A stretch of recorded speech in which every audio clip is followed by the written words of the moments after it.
જોત જોત જાગતી થોરીઓ મહાદેવજી થોરી મારા ગટેસર મહાદેવજી રી મહિમા ભારી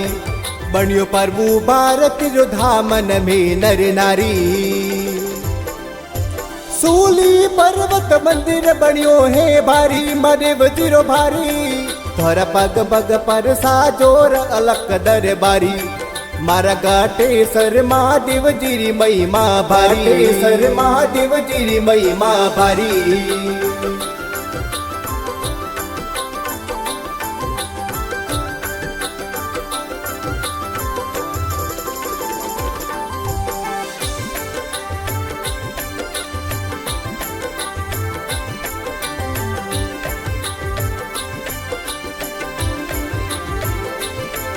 ए प्रभु भारत जी आप गरु के बीजो ए गरु के बीजो जिन करी सेवना जोर पुण्य कमाया ए तो भक्ति रे कारण शिव में आप समाया प्रभु भारती पीठाधीश के विजय पीठाधीश के विजय रूपा राम जी महादेव जी ने मनावे ए तो साड़ा सड़ावे नारेलो रो भोग लगावे सड़ावे नारेलो रो भोग लगावे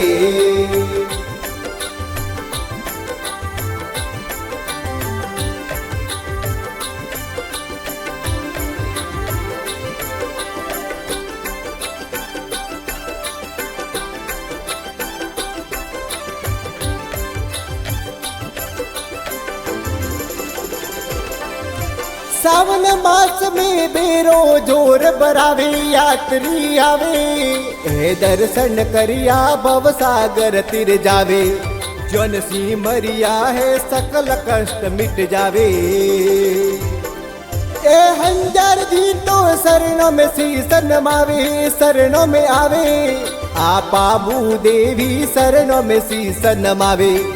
एही ते सही मत शरणों में शीसन मावे सही मत शरणों में शीसन मावे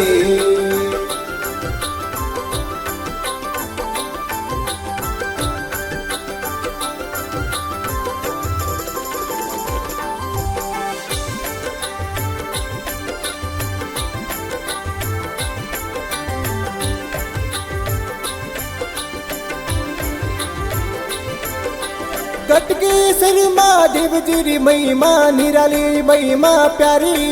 ए तो भीमाराम जी कंचन देवी शरणों में आवे ए तो सुमन निर्मा शरणों में शीसन मावे अत परविंद माली भजन बावसूली के अत भारत माली रणुजा स्टूडियो में गावे।